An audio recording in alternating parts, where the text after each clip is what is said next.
people are awfully forgiving, or they just don't understand, what's been done to them. We are at an epochal shift. We're at a point where the West could tip into complacent and quite well off redundancy, or we could play a decisive role in the future. What the banks did was reprehensible. That was why there was the outrage at the greed of the bankers when we gave them money that was supposed to help them lend to others, but they decided to use that money to pay themselves bonuses. For what? For record losses? We are governed by corporations today, often by corporations that don't have very much interest in the United States of America. I don't know what happened, man. What happened to the United States? It went so far in the ditch. At what moment did it all go bad? Was it disco? Was it Donna Summer? Is that what killed America?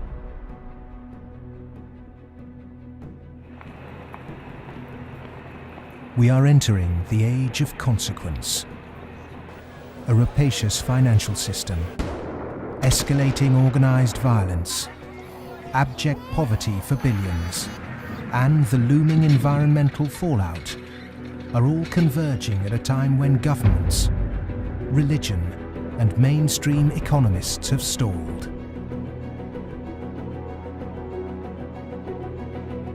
War, conquest, famine, and death. The Four Horsemen are coming.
This is not a film that sees conspiracies.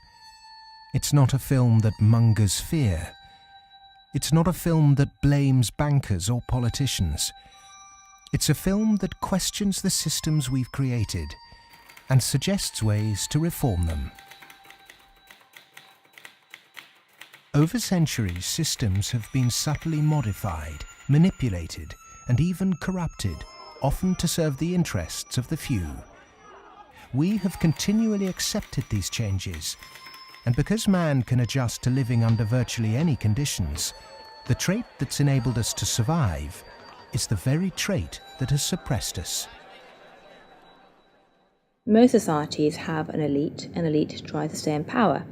And the ways they stay in power is not merely by controlling the means of production, to be Marxist, i.e. controlling the money, but by controlling the cognitive map, the way we think. And what really matters in that respect is not so much what is actually said in public, but is what is left undebated, unsaid. For centuries, gatekeepers have manipulated our cognitive map. But in 1989, a computer scientist by the name of Tim Berners-Lee implemented the first successful communication between an HTTP client and server. The World Wide Web was born. It has since unleashed a tsunami of instantly accessible, freely available information. Just as Gutenberg's printing press wrestled control of the cognitive map away from an ecclesiastical and royal elite, today the internet is beginning to change governments, finance, and the media. We are at the cusp of change. But to enact it, we must first understand the things that have been left unsaid for so long. To do that, we need context from people who speak the truth in the face of collective delusion. Because to understand something, is to be liberated from it.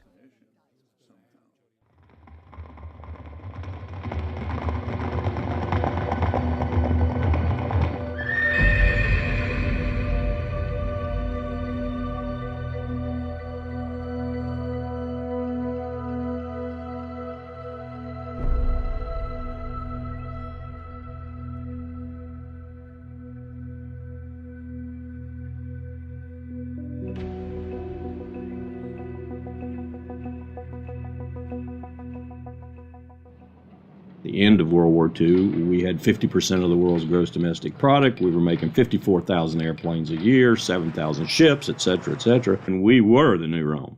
And we recognized it and devised a power management scheme in the 1947 National Security Act to, we thought, manage it, and it worked fairly well during the Cold War. But we haven't done anything since, and I think that's another sign of our inability to grasp the new world, if you will.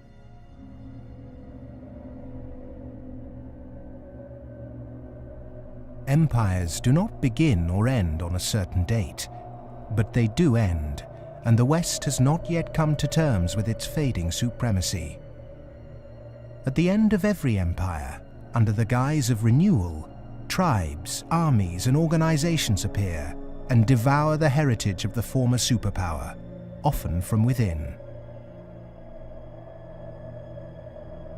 In his essay, The Fate of Empires, the soldier, diplomat, and traveller Lieutenant General Sir John Glubb analysed the life cycle of empires. He found remarkable similarities between them all.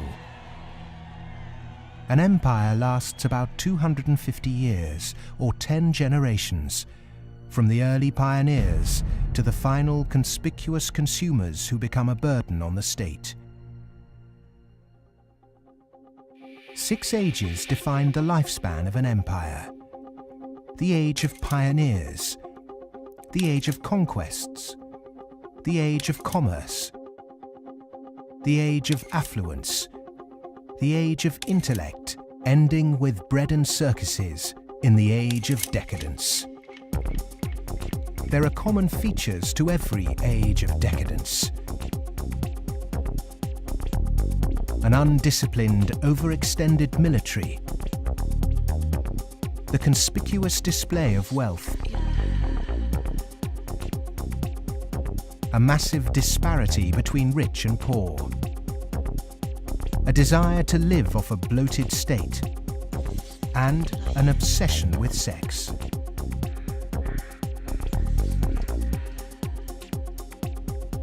But perhaps the most notorious trait of all is the debasement of the currency. The United States and Great Britain both began on a gold or silver standard, long since abandoned. Rome was no different. So it started on a principle that was very sound, and it was on a silver standard. But as it corrupted further and further and further, the Roman denarius got to the point where it was basically a copper coin, and they learned how to plate, and it was washed in silver, and in circulation the plating came off. And at the end, all the senators that really did at one time represent the people only were interested in representing how much wealth they could steal at the top. Great empire wealth always dazzles, but beneath the surface, the unbridled desire for money, power, and material possessions means that duty and public service are replaced by leaders and citizens who scramble for the spoils. Historically, all the signs of the demise of empire are beginning to develop. Some are more trenchant than others. This current financial and economic crisis, that sort of thing always accompanies the demise of empire. The people of Rome were constantly being distracted by the gladiatorial events, and the politicians knew that they did this. Whenever there was unrest among the people, they had a huge event going on, and they created a new event with lots and lots of gladiators, and every day we're doing that. That is a common trait of declining empires.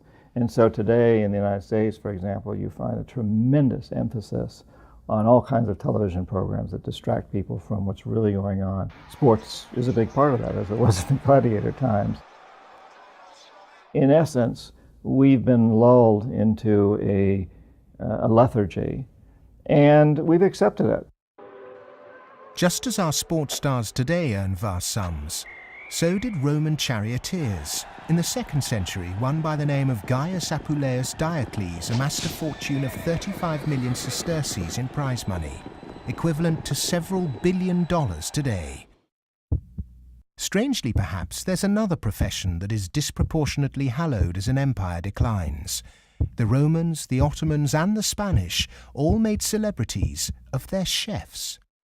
And this again is typifying the end of an empire, where things were so great, we have this last oomph of momentum that we used to be great, and we felt great, and we don't feel it anymore. So everyone is out searching for it. Well, maybe it's in the best food, or the best clothes, or the best music, or the best movies, or a reality TV show, or another magazine. But you can never get enough of what you don't need. What you need is a strong moral conviction that is pervasive throughout the society, and integrity reigns. There's a vast apathy. There's a vast amoralism, even a political nature to it. That is to say, there are vast numbers of people who don't give a damn. And so there's this natural, I suppose, entropy. Any living organism, which an empire is, of course, over time dies. Question is, how does it die? Does it die in a violent cascade of events, or does it die over a long period of time? The baby boomer generation were born into this age of decadence. Perhaps unwittingly, they've broken the unspoken intergenerational contract. Through unfettered consumerism, spiraling house prices, and a desire for eternal youth, the baby boomers have squandered future generations' inheritance. My generation, the generation right after my generation, I think we forgot that little phrase in the preamble to our Constitution, which says, "and our posterity." All of a sudden it became us, period.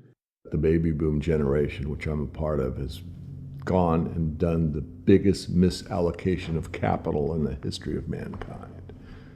We have had cheap oil, or cheap energy is a better way to phrase it. We've had an abundance of ideas, and we have chosen a system and perpetuated it that is probably one of the worst ways to use the blessings that were bestowed upon us. And we are going to pay a price for that. Human beings are inconsistent and paradoxical. We hope for peace and immortality, but continually invent new ways to destroy each other. We're capable of the kindest, most noble acts and the most horrific atrocities. Human beings are complex creatures. I mean, for example, we're capable right now, at this minute, of acting in such a way as to make it likely, if not certain, that our grandchildren are going to face terrible disasters. And we're consciously acting to accelerate that likelihood, even though we all love our grandchildren. How can you be more contradictory than that? In spite of all the economic activities of last 50, 60, 70 years since the Second World War, and all the industrialization, we have not yet managed to solve the problem of poverty, deprivation, hunger, malnutrition. Millions of people every night go to bed without food, and millions of people are throwing away their food. Waste on the one hand, and poverty and deprivation and hunger on the other hand. Malnutrition on the one hand, and obesity on the other hand. What kind of system have we created? Why, with such brilliant knowledge on the planet, are we still struggling to distribute wealth fairly? How has the human race developed a flawed system of government and economics that serves the few at the expense of the many? And with such poverty in an age of plenty, why have we not had the will to change such a vicious social structure? Greed is the fundamental kind of ingredients for the immoral economy. The problem is not that there's not enough in the world. People say that there's a poverty, we have to create more wealth.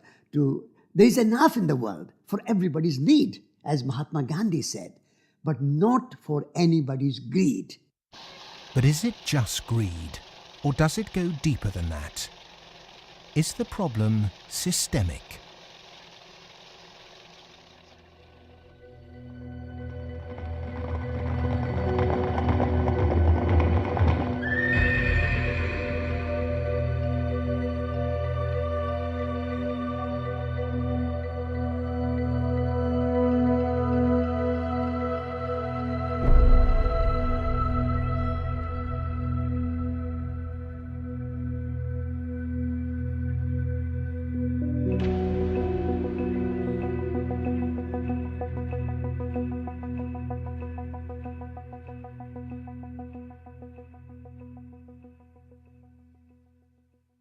As a civilization, we've obviously had a great run.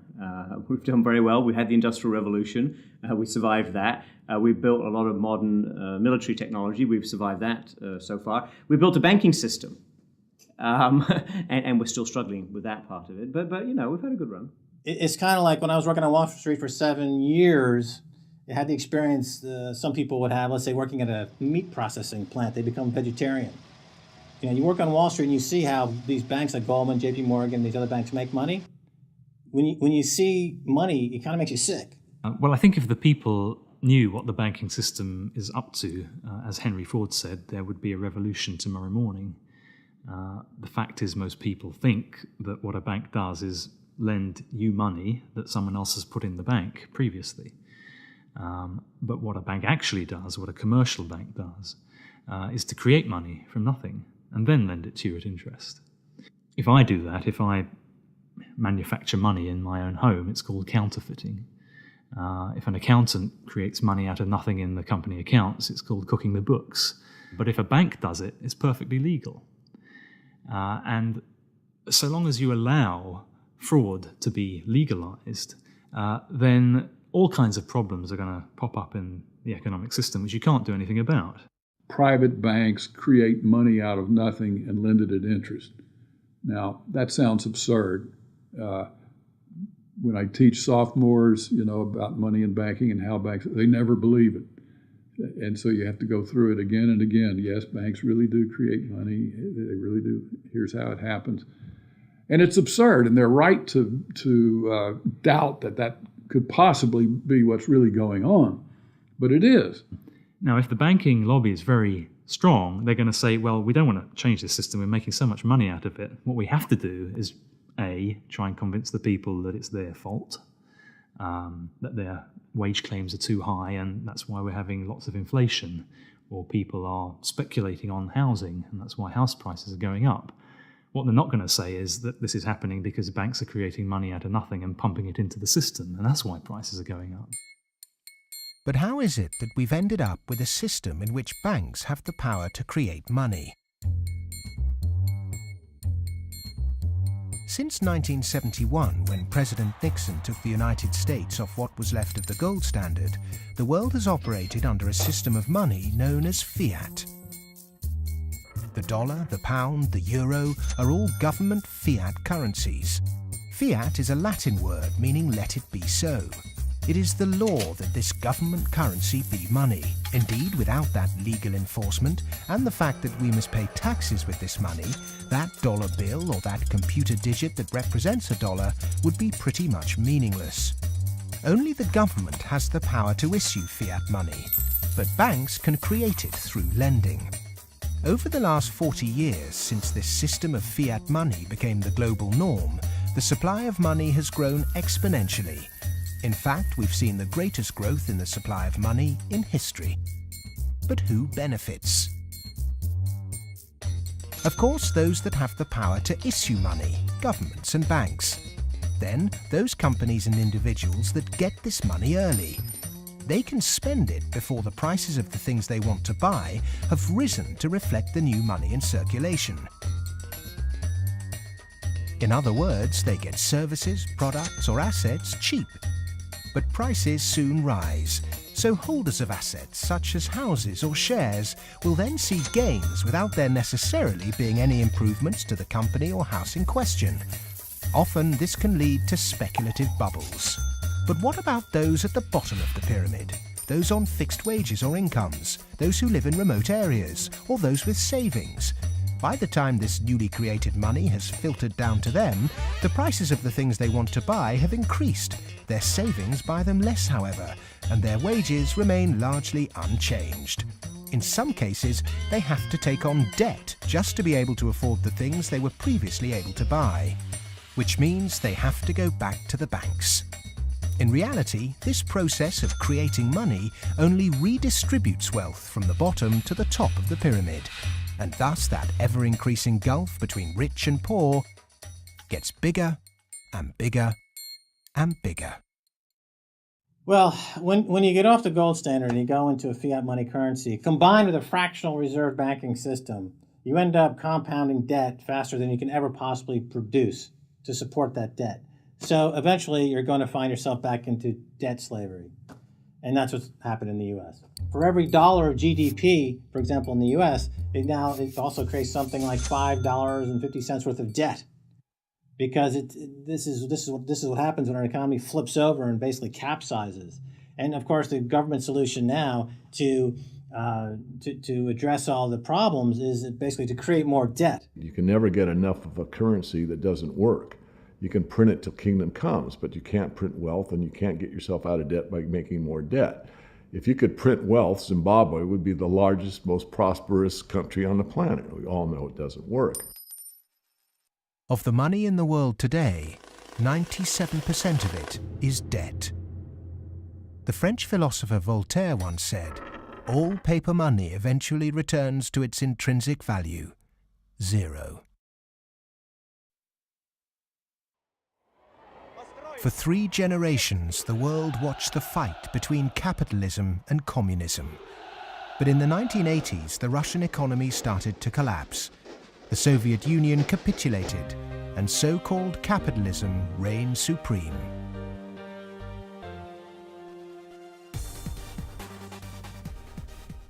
Before 1989, we had a battle between communism and the market.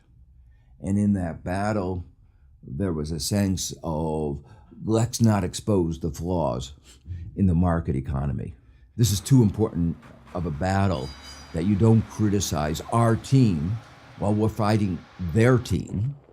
And their team, associated with authoritarianism, with a failure to deliver well-being to their society, it was very clear that if you had to choose between these two, which was better? Communism failed first for various reasons. I think it was inefficient, human rights, lack of respect, so forth. So capitalist West has been continuing in a triumphalist mode, thinking, our adversary has failed, that means we're doing everything right. Both systems are trying to do something which is fundamentally impossible, grow forever. And they're both going to fail. One failed first. Capitalism's going to fail later, or it's failing now. America right now is in a very interesting position because in the past 200-300 years of its history, it's a culture and country which has almost always existed on the assumption that resources could be expanded. If there was a problem, you always try to deal with it by expanding the pie. Go west, young man. Make the pie bigger so that everyone's got a bigger piece. Now it's facing a world where possibly resources are beginning to be more constrained and where it's going to have to divide up that pie and inflict pain on people. And that's something which it is not well prepared for. How has the country moved so far from the intentions of its founding fathers? How has the American dream become so distorted? Over the last 30 or 40 years, capitalism has taken this extreme form. And a lot of it goes back to the economist Milton Friedman from the Chicago School and Ronald Reagan and Margaret Thatcher and others buying into these policies that really encourage people to take on huge amounts of debt, encourage privatization, smaller government supposedly, although bigger military, so actually the government spending goes up. Deregulation. getting rid of rules that govern the people who run our institutions, especially our corporations. It's as though we suddenly are supposed to believe that the human beings who sit at the top of corporations don't need to be regulated. They're some sort of gods. Milton Friedman, his protégés the Chicago Boys, and the neoclassical ideology beat the classical approach to economics and became the framework for what we today call capitalism. There are two main competing economic approaches which determine how we humans manage the world and distribute wealth. These are the classical and neoclassical schools. The classical school favours less government interference, more personal autonomy, and recognises that humans cannot function without natural resources. The neoclassical school, which has a more dismissive view of natural resources, thinks government should rule the economy, solve social problems, and leave the free market to look after the distribution of wealth. The neoclassical school emerged around 100 years ago due to vested interests' desire to protect their assets. This meant that neoclassical mathematical models and assumptions were divorced from reality. They're based on what ought to be, instead of the classical models which are based on what actually is. It's these neoclassical models, which favour large corporations, that have been used to legitimise the financialisation of the global economy. Championed by Ronald Reagan and Margaret Thatcher, neoclassical economics still dominates policy-making today. The Reagan Revolution, as we call it in the United States, obviously the Reagan-Thatcher Revolution, if you think about it more globally, was a big change in power structure and a big transfer of opportunity and wealth. Now, it's not that the poor gave it to the rich. It was a transfer within the well-to-do, so that the financial sector, in particular, in the United States, for example, but also in the UK and some other places, became vastly more profitable, and wages in that sector went up a lot. I mean, we focus on bonuses, but it's also base salaries went up a lot, overall compensation. So there's a transfer from the non-financial part of the economy to the financial part of the economy that actually is unprecedented as far as we can see in any of the available data to us. And I'm talking about all of recorded human history. In 1932, in the aftermath of America's great stock market crash, a piece of legislation was passed to protect society. The Glass-Steagall Act was introduced to separate ordinary high street banking from investment banking. 67 years later, in 1999, under the influence of Treasury Secretary Larry Summers and his predecessor Robert Rubin, President Bill Clinton repealed the Glass-Steagall Act. Once again, banks could take ordinary depositors' money and speculate with it on virtually anything they liked. Wall Street has become a very particular type of casino. And it's unfortunately not the kind of casino they have in Las Vegas, which is, perfectly legitimate form of entertainment. It is a casino that has massive negative repercussions on the rest of society. So it's not just losing your money on a few wild nights. It's about the way in which those organizations lose their money, impacting the whole of society, leading to a massive loss of jobs. This unfettered gambling pushed the entire global financial system to near collapse. With balances and debt obligations larger than the GDP of entire countries, the banks had become too big to fail. The West was unprepared, and bankers met their reeling and disorientated governments. You have to bail us out. We need money. If you don't give us the money, the whole thing goes down. And what are you going to do with millions and tens of millions of people who have lost everything in their bank account?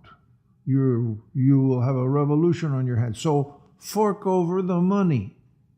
Borrow the money, create it out of nothing, and give it back to us, and so that we can face our problems and not go under, or otherwise. And this is what Mr. Hank Paulson did in the U.S. Congress. He went there one day and he told them, well, look, we need $700 billion, and we need it now, or else. Is this system we call capitalism really capitalism? In a capitalist system, government is supposed to be small, But today the state is more bloated and invasive than it's ever been.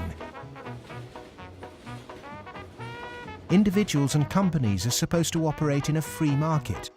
Good enterprise is rewarded with profit, and flawed enterprise with failure. But during the 2008 banking crisis, the people saw the Western economic system divided in a way they were told could never happen. Socialism for the rich, capitalism for the poor. And in America, for example, the banks that got in trouble got bailed out by the government. That's socialism. And people are arguing against socialism in America, and yet it's probably the most socialist country in the world right now. We have a system which isn't even a proper capitalist system. Rich people make mistakes that they don't get punished. Poor people make mistakes that they get punished. Yeah? Or even worse, that they don't make any mistake and they are forced to pay for the mistakes of the rich. When the taxpayer is footing the bill for the misplaced speculation of bankers, then suddenly, instead of the economy serving the human being is now in perpetual service to amoral financial organizations.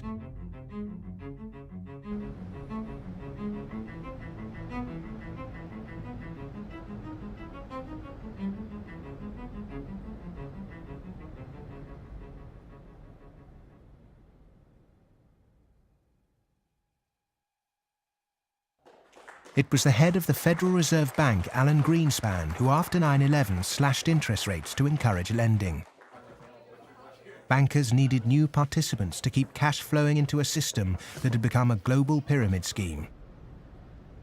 All this newly created money entered the housing market and created unprecedented inflation. House prices rose and rose. New mothers were forced back into the workplace to service huge home loans, and the Anglo-American dream became all about land speculation. The housing market in the West isn't about ownership. The housing market in the West, because it's the only way ordinary people can get ahead, and ordinary people can't get ahead but by wages. What we've created is a mass bubble economics around housing. As that sucks in a huge amount of capital, takes capital for genuine innovations in the economy, and puts it into a speculative use that has no genuine productive outcome. It's interesting, if you talk to people in Germany, for example, they don't see a connection between owning a piece of property and being inclined towards being democratic. There's lots of people who rent their housing there, and they're perfectly comfortable with that arrangement. But it is true that in somewhat different contexts, both Mr. Reagan and Mrs. Thatcher pushed for more people to own housing. And actually, this is part of the problem, because if you push people to buy housing before they're ready, and if you push very dubious loans on them, and they don't understand what they get themselves into, you can have huge adverse repercussions, exactly what led to, in part, the subprime housing crisis in the United States. That's not anything to do with democracy, that's just a bad economic idea. The breakthrough that occurred around the year 2000 in the United States was when bankers found out that the poor are honest. And they realized that if you're poor, if you're not rich, you have a different set of values. And you think that a debt is a debt, and it's something that has to be paid. And that people will try to pay the debts that they're stuck with, even if the debts are not valid, even if the debts are much more than they expected, even if they really can't pay the debts. The lending and banking institutions, when they drew up contracts with interest rates, with flexible interest rates, I think they knew in the beginning that these problems were going to come back later on, where folks weren't going to be able to afford the mortgages as the interest rates increased. It put a lot of people in situations where they were taking food out of refrigerators, taking kids out of higher education. They're not able to afford college anymore. And it is making a really, really bad situation worse. The banks engaged in what was a criminal conspiracy to charge more to the blacks and Hispanics. The banks got together, backed the Bush administration to block the state prosecutions of racial lending in order to exploit and charge more to the minorities. These are loans which were made by one of the major lenders in the city and in this country, Wells Fargo, in which Wells Fargo targeted minority communities in the city, put borrowers into loans that they could not afford, put borrowers into loans that were of the subprime variety, therefore more expensive and less advantageous to the borrowers. Hiding predatory lending practices in the small print of complex financial products was only ever going to enrich one set of interests. Many of the communities in which African Americans live in the city were establishing momentum. There was development activity that was occurring. We were seeing signs of vitality in many of these communities, and the results of the Wells Fargo foreclosures and the subprime lending practices of that lender and others has significantly impaired that progress and brought it to a halt. They're not worrying about, they don't come in the heart of it. Like you in the heart of it, so you see. They don't really see the struggle if they don't come in the heart of it. They see the outside of it. That's like looking at the cover of a book and seeing the outside of a book, but if you don't go inside the book, then you'll never know what the book about. So they're not worrying about nobody else but themselves. And I think it's wrong, because if they come in the heart of it and they see it, they'll be willing to help. What happened in Baltimore is just one example of what is happening all around the world. One way to frame this injustice is by branding it a race issue. But when we look really closely, we can see that there is something at play here that transcends race: profit. Not an accident, for instance, that we had the deregulation in our financial industry that was such a disaster.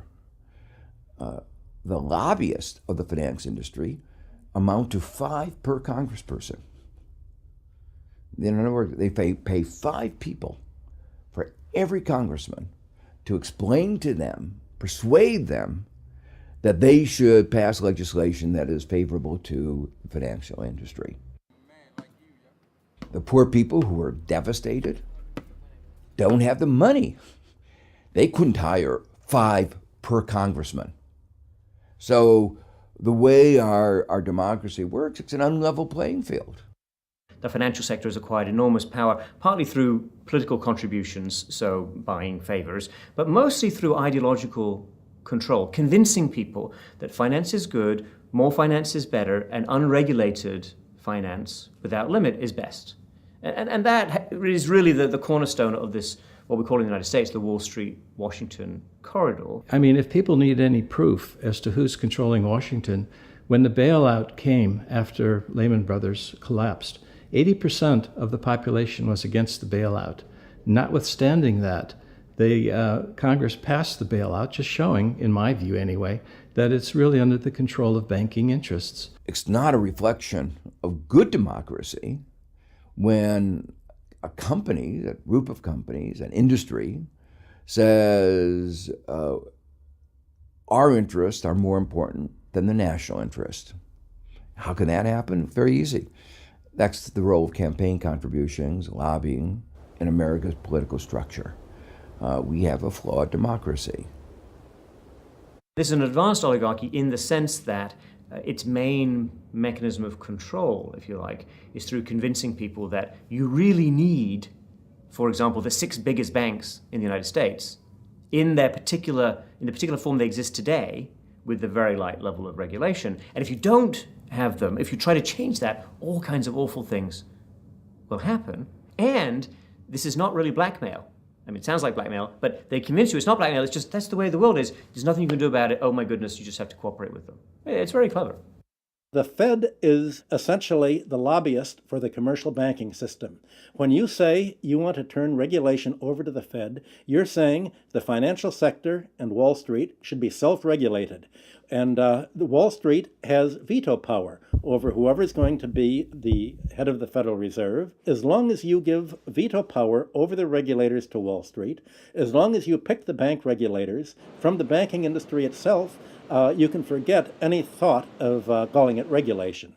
It's deregulation, and to call it regulation instead of deregulation is using Orwellian doublethink. Democracy is government by the people. Plutocracy is government by the rich. In a typical plutocratic state, economic inequality is high, social mobility low, and because of continuous exploitation of the masses, workers find it nearly impossible to climb out of poverty. The equal voting rights movement in the early 20th century abolished a system where rich people had more votes than poor people.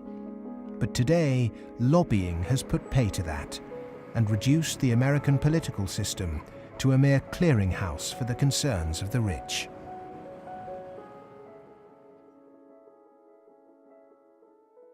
The Goldman Sachs machine is one of using profits to buy influence in Washington, to change laws, to make it easier to make money on Wall Street, to be used to buy influence in Washington. So it's a self-reinforcing malfeasance machine that is continuing to grow as a parasite in the economy and continuing to kill the host.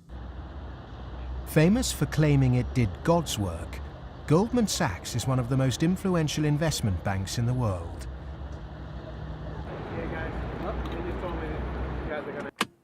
Its alumni often occupy positions of great influence in governments and central banks. In September 2008, barely a month before the stock market crash, Goldman, supposedly a pillar of the free market, changed its banking status from investment to commercial. This meant it was now eligible for state protection. Socialism for the rich, right there. Goldman Sachs are extremely efficient at what they do. Their task is to make money. They make bank robbers like Willie Sutton look like modest amateurs. They're huge bank robbers, but it's legal. The system is set up so that they can do it. In the recent years, they've been selling securities put together from mortgages that they knew were worthless. So they're selling these things to unwitting consumers, making a ton of money on it. Meanwhile, they're betting that they're going to fail because they know that what they're peddling is rotten. So they placed bets with it's called credit default swaps and other things with a huge insurance company, AIG, and that was insuring Goldman Sachs against the failure of the stuff they're peddling. During America's subprime collapse, Goldman traders Michael Swenson and Josh Birnbaum made a $4 billion profit by short-selling junk mortgages. Backed by Dan Sparks, internally Goldman Sachs called their position the Big Short and bet against their own clients. Senator Carl Levin called Goldman Sachs chief executive Lloyd Blankfein to a Senate subcommittee to testify under oath. Much has been said about the supposedly massive short Goldman Sachs had on the U.S. housing market. The fact is, we were not consistently or significantly net short the market in residential mortgage-related products in 2007 and 2008. We didn't have a massive short against the housing market, and we certainly did not bet against our clients. Riding the Big Short in 2007 made billions of dollars for Goldman. And so far, they've got away scot-free with this massive heist. So they're now back bigger than before, richer than before, biggest profits they've had in history, huge bonuses. They're doing great. A lot of what they're doing has, in fact, probably maybe all of it, has almost nothing to do with the benefit of the economy. Can there be any objection to genuinely talented people earning big money if they bring something new and tangible to the world?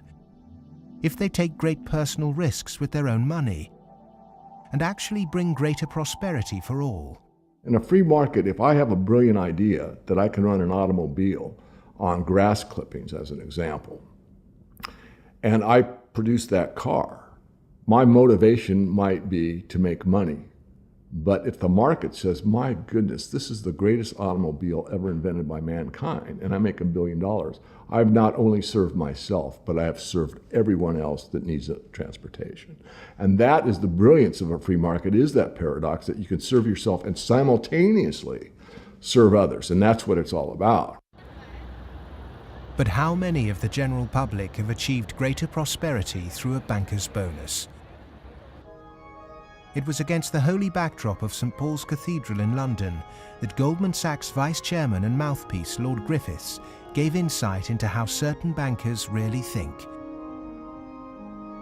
The devoted Christian defended extortionate bonuses. I'm not a person of despair, I'm a person of hope. And I think that we have to tolerate the inequality as a way to achieving greater prosperity and opportunity for all. The fundamental Christian view, and I would say of Islam as well, and certainly of Judaism, is that wealth is to be shared. money has to be shared. You can't take it with you. And from that develops a whole lot of stuff about justice and the economy and so on. And we've lost that, and instead we've got people accumulating more and more. And I just think it's disgusting that people have lost their homes, they lost their jobs, they can't pay their mortgages from bankers who made a big mistake and then paid enormous bonuses. I'm sorry, that is simply wrong. And I can't understand why we are not more vociferous about that. When rich people tell you that they specifically have to be rich through these egregious rip-off mechanisms, that's just self-serving propaganda and it should be disregarded. It is true that when you organize human society, some people get ahead and some people struggle. That's a natural mechanism. But saying, we've got to have inequality, therefore Goldman Sachs must be organized along the following lines, that's a complete non sequitur. At what juncture, at what point does morality enter into the economic calculus? In a way, many people think that Adam Smith gave us a free pass, a way not to think about morality. Because what Adam Smith said was that individuals in the pursuit of their self-interest are led as if by an invisible hand to the general well-being of society. Now let me make it clear, Adam Smith didn't really say that. That is to say, Adam Smith was very much aware that businesses, when they got together, conspired against the public interest, raised prices. He was aware of monopoly. He was aware of the importance of education that the private sector couldn't provide. So he himself was aware of all the limitations, but his latter-day descendants have forgotten all those caveats. Adam Smith was the godfather of classical economics, but since its publication, his work has been used as a political football, financiers twisting his words to suit them. Lord Griffiths advocates ruthless individualism to push this idea that if bankers get rich, then we get rich too, through a process known as trickle-down economics, or horse and sparrow theory. If you feed the horse enough oats, some will pass through to the road for the sparrows. The idea is that extreme wealth concentrated on a small minority will eventually trickle down to everyone else. But it doesn't work. Because by the time the money reaches the people at the bottom of our money pyramid, it's lost its purchasing power.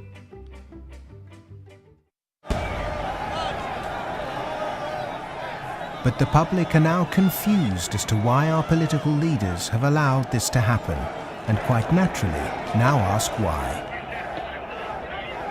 Because our political processes are badly flawed.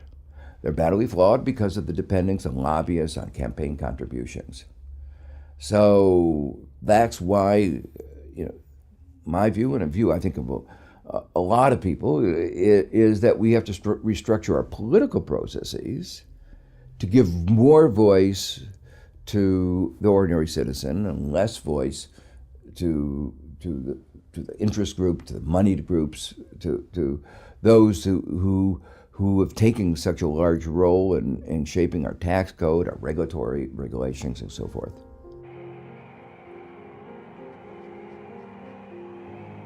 I stood on the front step of Colin Powell's house, and I look at him and say, "What next, boss?" And he said, "What do you mean?" And I said, "What next? Where are you going next?" "I'm going to write my book." I said, "No, I know you're going to write your book, but you're not going to do that for the rest of your life. Where are you going next?"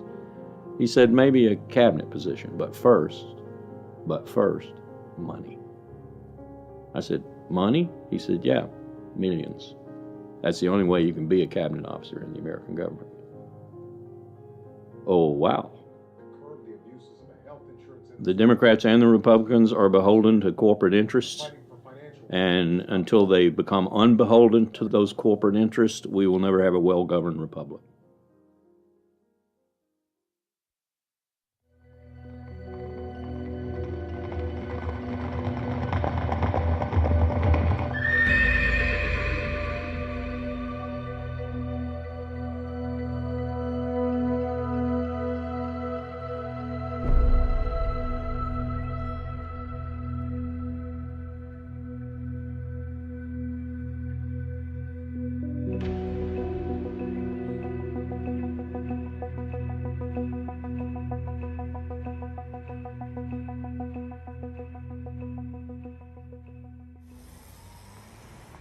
The inherent iniquity in our system of money, banking and politics has not just had consequences domestically, but also on a massive scale globally.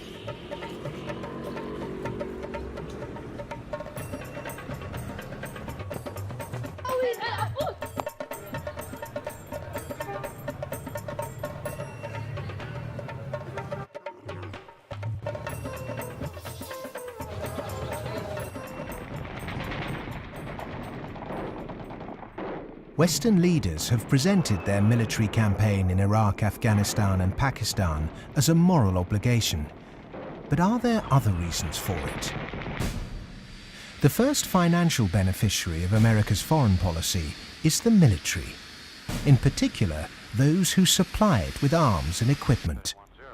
The military has won wars, but how successful has it been in its bigger aim to eradicate terrorism? The drone attacks not only failed, but they've created extra extremism. They've helped in radicalization of youth in the northwest frontier and also in certain parts of Punjab and Pakistan. And because time after time, and sometimes, there's a feeling that America does this deliberately to destabilize Pakistan. I'm not so sure about that, but I certainly think those people who actually support this policy, every time you kill 10, the so-called terrorists, you create 500 more because they see the drone attacks as an attack on a sovereign state of Pakistan. If they really wanted to flush them out, there was no need for a huge military operation in Swat, causing the entire district to become internally displaced persons. The population of Swat is 1.8 million. There are 2.3 million refugees in the country. The whole district has been emptied. This wouldn't have been necessary if they had carried out a surgical commando operation to get the militant leaders. But they allowed them to escape, all of them. After the military, the next financial beneficiary are those who win the contracts to conduct the rebuilding process. In the West, people might even feel optimistic when they hear that the US is pumping tens of billions of newly created dollars into developing nations to build infrastructure. But often this too doesn't seem to achieve the publicized goals. Is there another reason we give these countries aid? We economic hitmen have created the world's first truly global empire, and we've done it primarily without the military. We work many different ways, but perhaps the most common is that we'll take a third world country that has resources our corporations covet, like oil, and then arrange a huge loan to that country from the World Bank or one of its sister organizations. However, the money never actually goes to the country. Instead, it goes to our own corporations to build infrastructure projects in that country, power plants, highways, industrial parks, things that benefit a few wealthy families in that country as well as our corporations, but don't help the majority of the people at all. They're too poor to buy electricity or drive cars on the highways. They don't have the skills to get jobs in industrial parks, but they're left holding a huge debt. Infrastructure which has used heavy loans from the World Bank and IMF and made from grants from Western countries, they've all gone into benefiting the elite and the feudal classes. They have not benefited the people.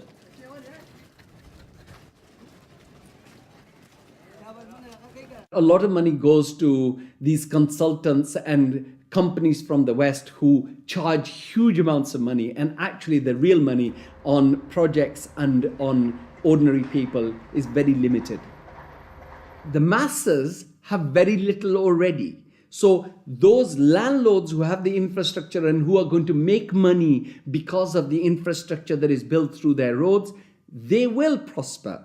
But the ones who don't have any resources, they've not had jobs, there isn't an economic activity for them in terms of manufacturing goods so they can sell and they can also prosper. When you don't have that, what do? They resort to joining the Taliban because they see the enemy coming in and taking away what little bit they have. President Obama, I understand, wants to invest $7.5 billion in Pakistan's infrastructure to alleviate poverty and, take away all the divisions and all the anti-American sentiment over here. Whatever his reasons are, we can do without it.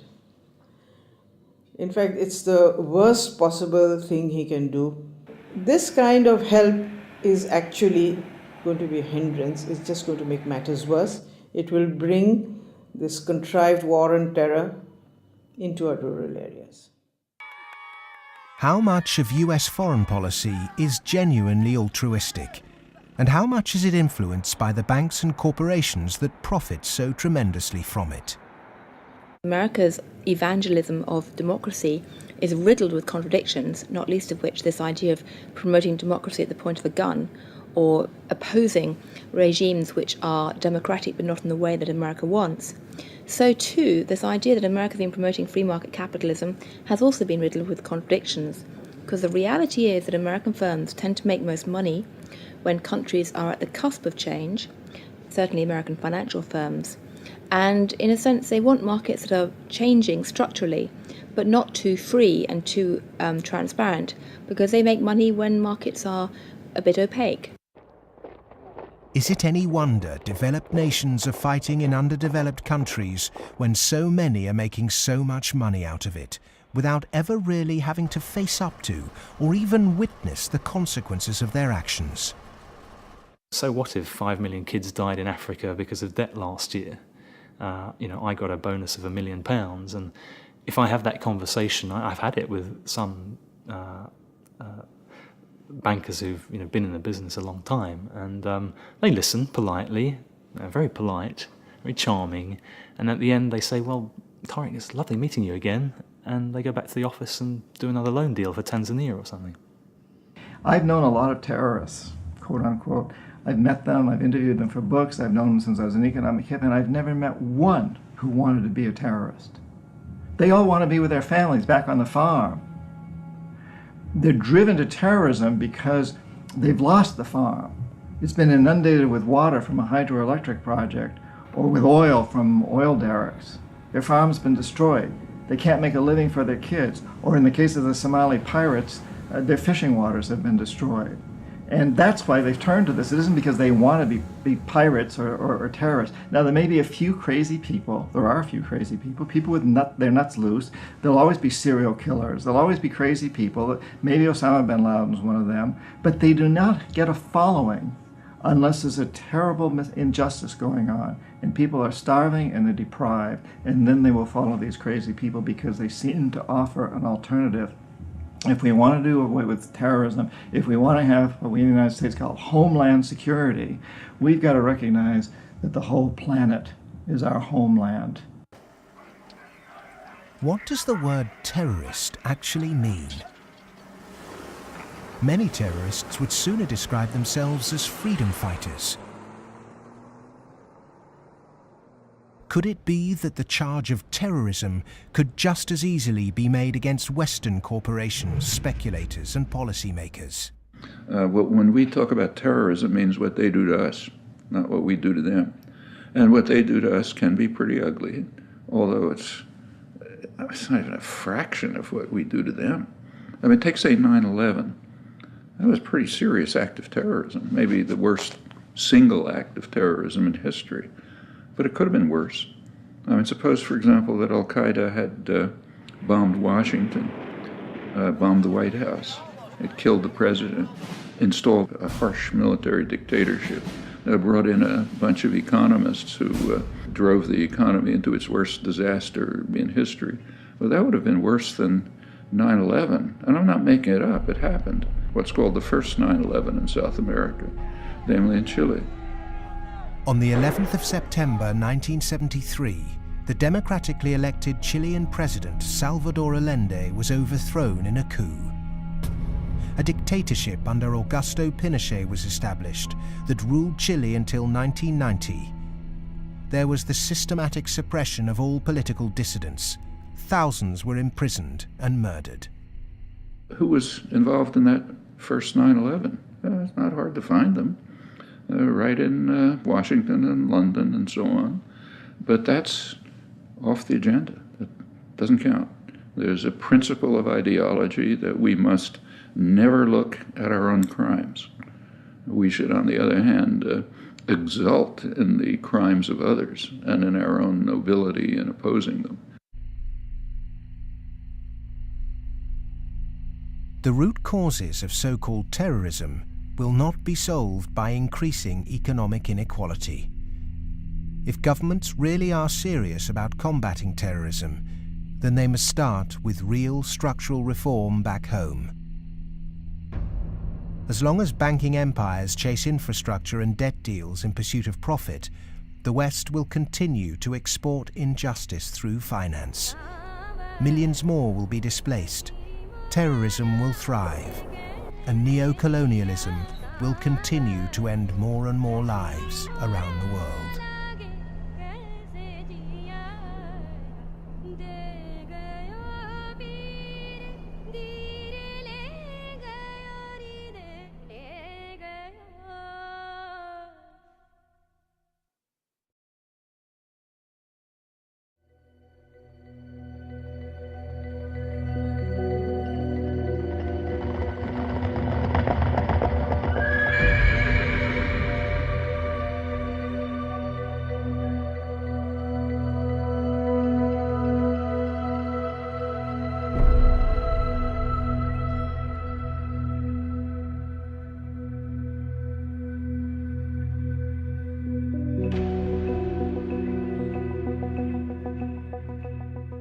What's happened is that we have moved from a relatively empty world to a relatively full world.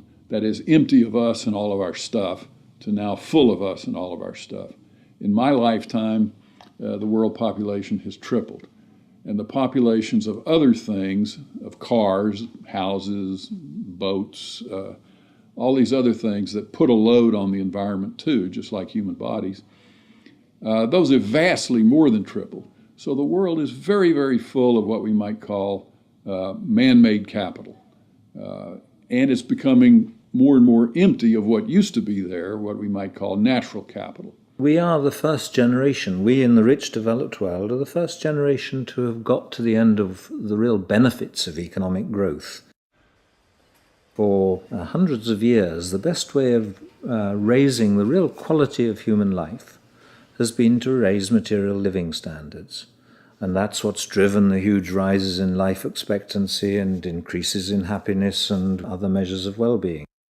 But all those have now come detached from economic growth. And although life expectancy continues to rise in the rich world, it's no longer related to the amount of economic growth a country has at all. And the same is true of measures of happiness and measures of well-being. The paradox is the more we grow, the more poverty we create. Our self-interested economic system seems to be continually missing a trick.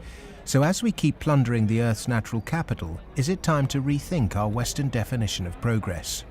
When I look at the world, I look at it much the way Royal Dutch Shell looks at it. They have one of the best strategic entities in the world, private or public.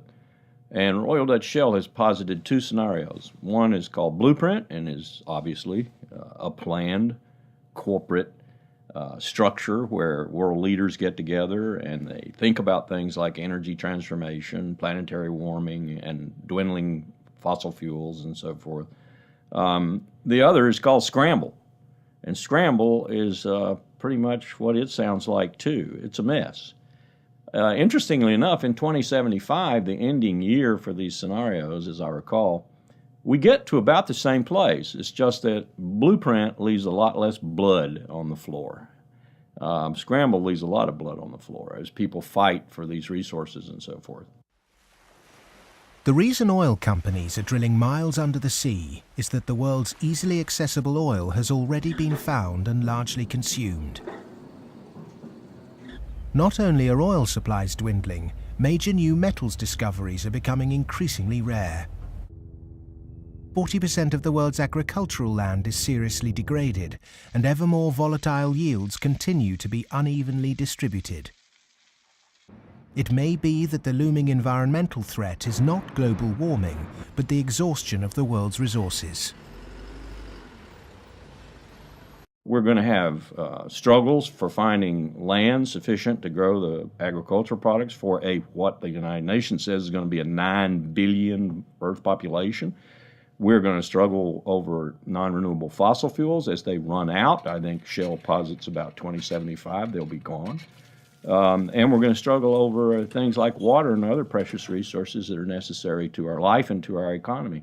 And this could be, as Shell says, a blueprint affair with world leaders working together to share and share alike.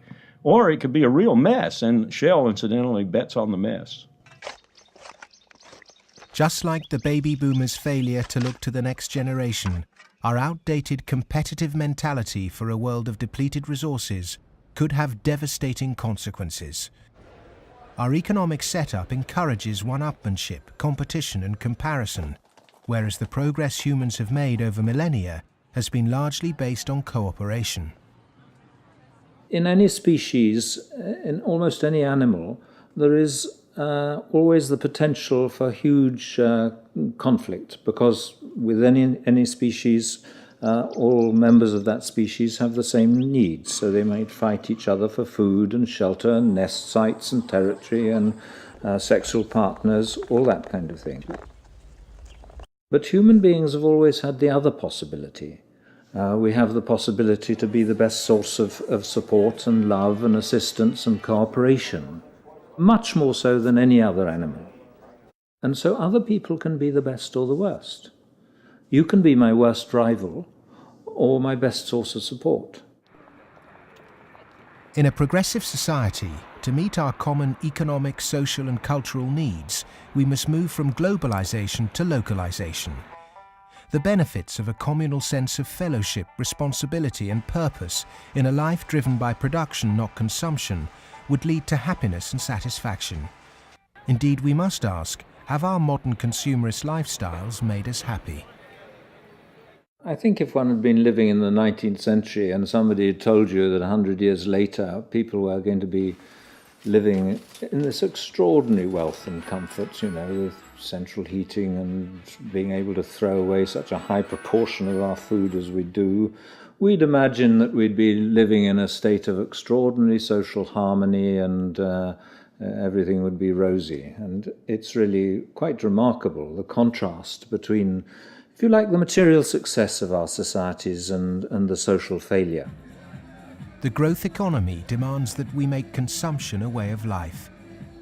He who dies with the most toys became the ambition, and retail replaced spiritual satisfaction. Unsurprisingly, sales of antidepressants skyrocketed. The fact is that the world economy over the last few years, a good share of my lifetime, has been built either on the military or on producing items that most people don't need and really don't even want when you come right down to it, but we all got to have them. Consumerism is driven by our extraordinarily social nature, that we want to have the stuff so we look good in other people's eyes. It's because I experience myself through other people's eyes, the feelings of shame and embarrassment or pride and maybe feeling envied, all those things. So, the goods are just a way of, if you like, mediating the relationship between yourself and others in this extraordinarily alienated hierarchy. What's really suffered is human relationships, family life, the things that really matter to us. And in the end, the only thing that makes human beings happy isn't money. It's very clear that past a certain level, you only get marginal gains from wealth. What really makes us happy is other people. It's our relationship with other people that's really been damaged by the last 30 years. We trust them less, we have less interaction with them, we bond less than ever before, we marry less and marriage is under more threat than ever before. And all the associations that represent sort of permanent, unconditioned human affection are being eroded or damaged. And that's the real legacy of the last 30 years. And in some sense, we've got to recover and rehumanize our lives. Otherwise, not only will they be nasty, brutish and short, but they'll be lonely. The West is coming to the realization that its human project is failing. The West was so convinced that if you push people to achieve as individuals, the accumulated achievement of individuals would make for a successful society. And what the West is now beginning to realize is that the individual achievement without incorporating the vulnerable community is a myth. The idea was make your own life, be individually aspiring, and then you'll be individually achieving, and then you'll be individually prosperous, and then you'll be individually happy. You end up doing that in a glass jar.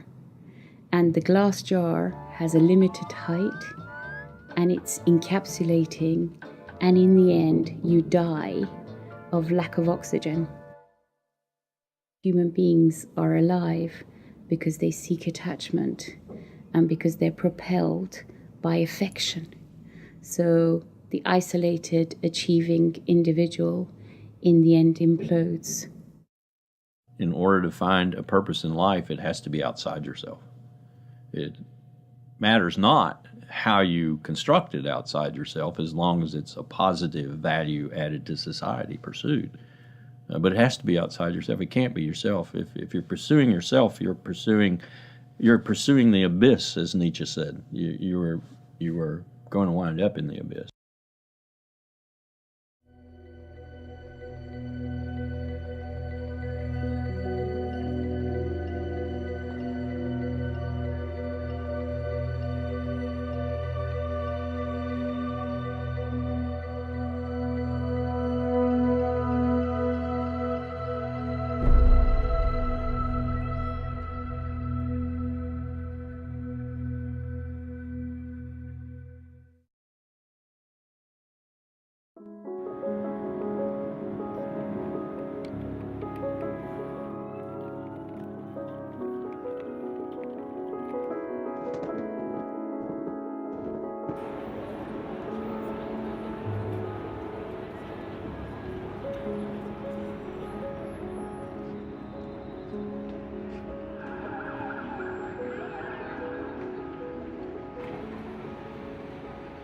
One of the most powerful cultural frameworks that shapes the way we think today in the West is the Hollywood film construction.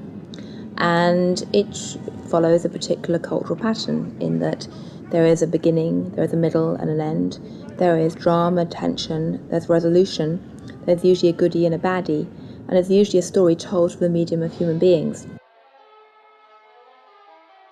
This Hollywoodization of the way that people communicate and the way they tell stories about themselves and view their recent history has very much impacted how we look at the financial crisis, in that people look at the beginning, the middle and the end. They look at the drama around Lehman Brothers and they wanted, say, a resolution, and they wanted baddies, they wanted sacrificial victims as well.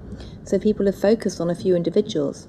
And the idea that somehow it wasn't just one or two individuals who were at the root of the problem, it was a systemic problem, that actually almost everyone who participated was in some way guilty, either of outright negligence or simply failing to ask the right questions or simply failing to ask why money was so cheap for so many years. The idea that it was a systemic flaw is something which is very hard for people to grasp and even harder to depict as a good story. Perhaps there is this feeling of helplessness because we don't understand what the real problem actually is. Cleansing a few bad apples will not rectify the flaws at the heart of the Western economic system. A system that should be protecting people is in fact the very thing that's enabling our Four Horsemen to ride with such vengeance. The modern-day Four Horsemen, a rapacious financial system, escalating organised violence, abject poverty for billions, and the exhaustion of the Earth's resources, are riding roughshod over those who can least afford it. They gallop unchallenged because the cognitive map that's been put in place by our schools, universities, and our media does not encourage us to question accepted norms. Instead, there is apathy. In a sense, I think we're rather depressed societies. We've got used to the idea that there's nothing that can be done. There is no alternative, that, we're never going to deal with these environmental problems and we live in a dog-eat-dog society and that's it. I think what we have to take away from this is a recognition that most of these problems can be very substantially improved by making our societies more equal, reducing the income differences, and that also helps us to solve the environmental problems. We can reach a society that is qualitatively better for all of us. Well, the apathy is sort of engineered because you don't have any discussion of this in the public media, hardly by surprise. The public media are owned by the real estate and the financial interests, and they're not going to explain to people the integration between the financial, insurance, and real estate sectors, the FIRE sector. There's this disinformation going on, passing the buck, denying what the real driving factors are. All of these are common strategies. In fact, even in education, you can see that banks have helped to set up universities. They've funded them. They fund think tanks. They have educational foundations. They own newspapers. All of this stuff is going on as a kind of propaganda exercise so that the people don't actually work out what the problem is. You should not assume because you don't have a background in economics or in law that these issues are somehow too complex for you. They're not complex at all. It's very simple. It's about power, and it's about democracy, and you understand that just as well as I do. One source of this disinformation is the neoclassical school of economics. These economists and academics have been successful in convincing the world that their models were gospel. But just as Gutenberg's printing press was revolutionary in the 16th century, today we're at the dawn of internet enlightenment, which will remove the cloud of ignorance upheld by academic and media gatekeepers. Education can be a form of mass mind control, and it's astonishing that today neoclassical economics continues to be taught in all Ivy League universities. I do get letters from students in economics departments at other universities. They're into some graduate program or something, and they say, "Oh, John, I just read such and such that you wrote, and this is the kind of thing that interests me. I'm stuck in this program here in which, I can't even talk about any of that. What's your advice? What should I do?" What they're teaching you is what you're going to have to oppose.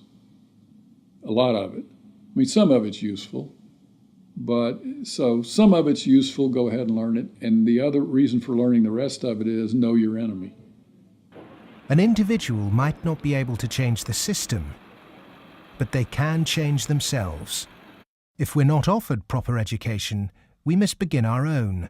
And a good place to start is to become reacquainted with the classical economists, and with something that so few question, but that affects us all, our system of money. If the monetary system of the world is not reformed, then we are headed towards the end of industrial civilization. I won't say that we're going to the end of humanity, but it's just going to be an absolute collapse of our world as we have known it, because it cannot function on fiat money. And none of those who are responsible for this want to admit it, but that is the fact. The fiat system of money is a man-made law, and it's been abused. Is there a form of money whose law is not set by man? When you look at natural law and gold, I sort of describe gold as being a natural form of money. All of the gold that's been mined throughout history still exists in its above-ground stock. It's about the size of 2.5 Olympic swimming pools if you put all that gold together in one place. The key is that this above-ground stock of gold grows by about 1 3/4% per annum, which is approximately equal to new world population growth, and is approximately equal to new wealth creation. So as the net result of this is that you have this very good consistency in gold's purchasing power over long periods of time, because the supply-demand equation is very much in balance. To achieve human liberty, you really need to have sound money, and gold is the only way to do that, because only gold is outside of the control of politicians. With modern man-made monetary processes, a chronic excess of debt has built up at every level of society. Debt is now regarded as normal. It isn't. It's a form of slavery. But how much do we question our debt? And what should we now do about it? The classic example, most recently, of a debt cancellation was the German economic miracle in 1947. The Allies canceled all domestic and international German debts, except for the debts that employers owed their employees for the previous few weeks, and except for a basic working balance that everybody was able to keep in the bank in order to buy food for the next few weeks or so. Essentially, you would follow the 5 or 6 pages that the currency reform of 1947 did in Germany. You would start with a clean slate. That means that everybody would own their property free and clear. And the problem here is that you'd wipe off the savings that are the counterparts of that. That actually would not be such a bad thing if you look at the fact that the wealthiest 1% of Americans have concentrated an enormous amount of wealth in their own hands, more than at any earlier time since statistics have been kept. Our system of taxation also needs addressing.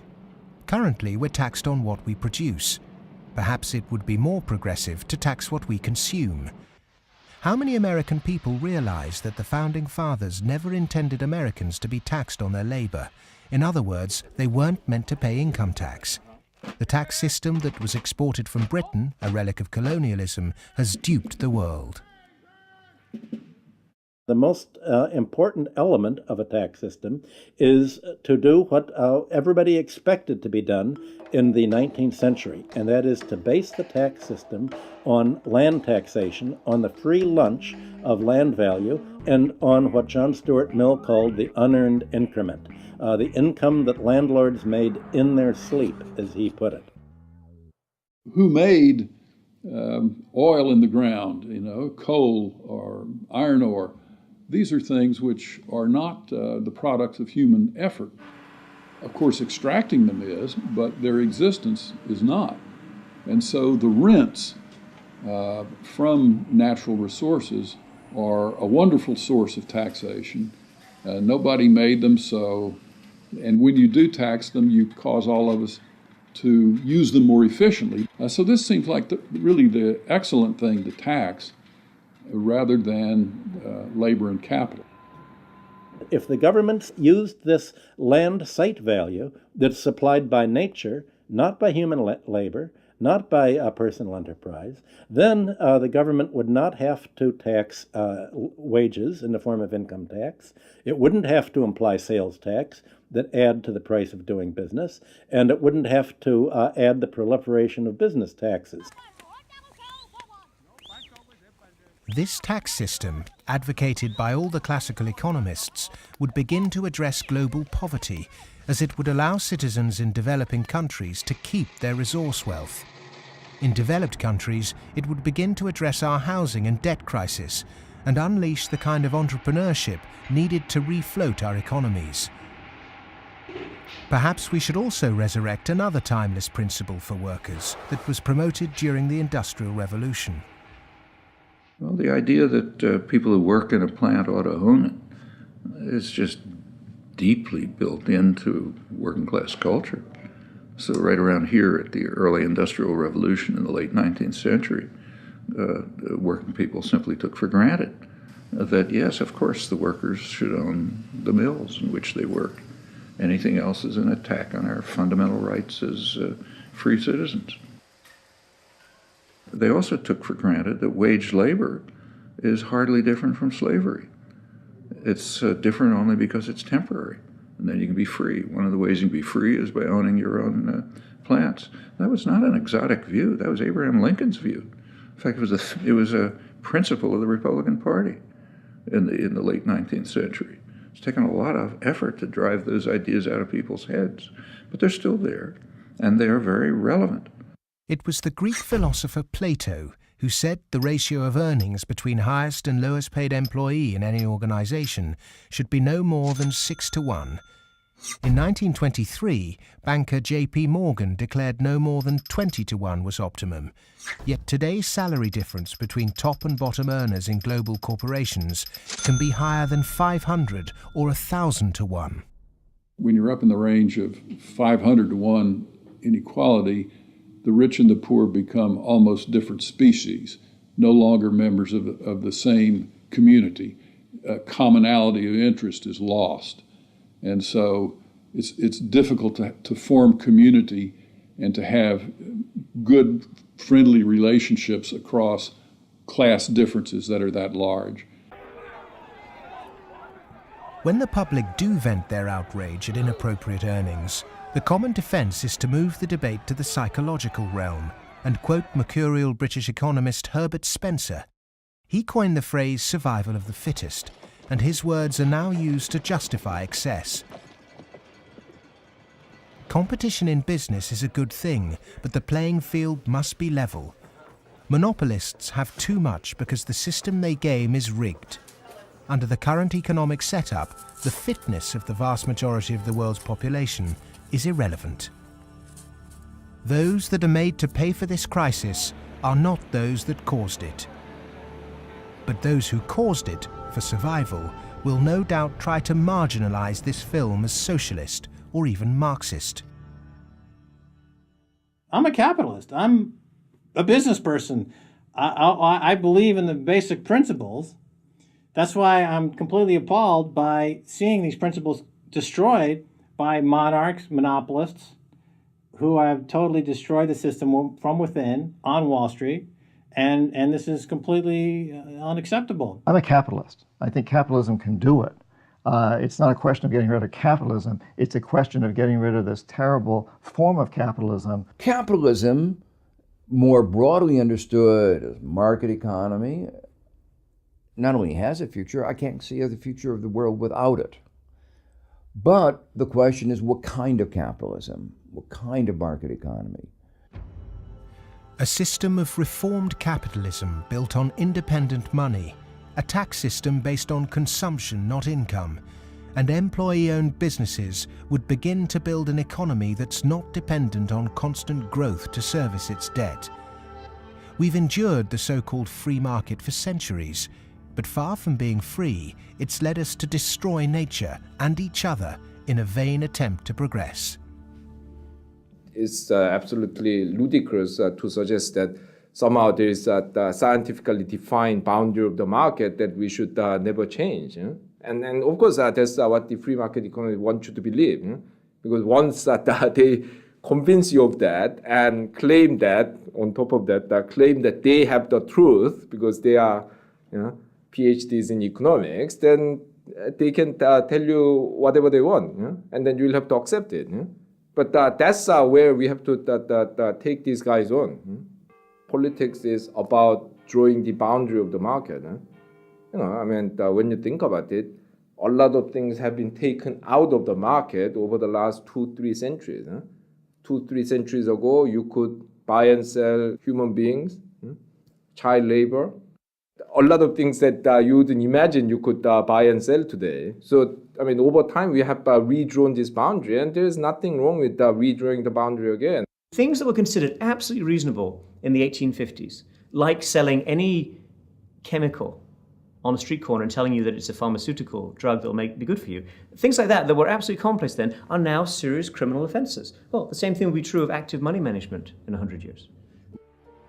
The breakdown we saw in the Great Depression and witnessed again at the beginning of the 21st century occurred because in the name of growth, much was taken out of the system by those who contribute very little. Multinational corporates and banks will always want to grow without having to compensate those people who actually do the work to produce the surplus. In the past, every time too much was taken by those who contributed little, people rose up to halt the violent practices enacted by a tangible enemy. Today, the question is, with such a formless enemy pervading every element of our economic and democratic process, can it be done again? Of course it can be done again. Look, it's a cycle. We're not debt peons, but maybe rats running around a little wheel in somebody's big cage somewhere. The finance rises. Finance becomes organized. You make a lot of money in banking. It's easy to go out and buy politicians. But the essence of democracy, the essence of American democracy, is this is a repeated confrontation, a repeated showdown. And in the 1830s, Andrew Jackson beat the second bank of the United States. In the early 1900s, Teddy Roosevelt beat J.P. Morgan and John D. Rockefeller. In the 1930s, Franklin Delano Roosevelt, FDR, beat everyone from Wall Street. And now we have to do it again. the one single thing that makes me optimistic rather than cynical, pessimistic, is my students. First, I do not see the desire to go to Wall Street amongst them. I see the opposite. Second, I see a disdain amongst them for people who are motivated. Not just they don't want money, I see a disdain amongst them for people who do just want money.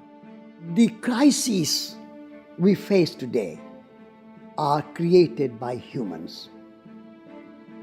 And what is created by humans can be changed by humans. So we are all capable of transforming our world. Revolutions are philosophical. Getting organized and preventing the culprits camouflaging the real problem means it's possible to embark on a bloodless revolution against the violent organizations and barbaric leaders who've trashed the economy. Central banking, rigged capitalism, land speculation, income tax and neoclassical economics have corporatized democracy, stunted progress, perverted the course of human destiny and compromised the future of this planet. If these issues aren't addressed, then the next implosion will be on a scale unimagined. Whatever the propaganda, at the beginning of the 21st century, central banks' unregulated cheap money pumped up land values, which created an unsustainable asset bubble in a world that once again operates a rigged tax system that enriches entrenched privilege. Neoclassical economics have ruined life for the bottom billions, tempted everyone into intergenerational conflict, and created massive suffering that has no limits. Human beings go mad in crowds and come to their senses slowly and individually. History is littered with examples of people who threw themselves off the yoke of oppression to adopt radical change, only to end up with popular new rulers that maintained the status quo. To really understand something is to be liberated from it. Dedicating oneself to a great cause, taking responsibility, and gaining self-knowledge is the essence of being human. A predatory capitalist's truest enemy and humanity's greatest ally is the self-educated individual who has read, understood, delays their gratification, and walks around with their eyes wide open.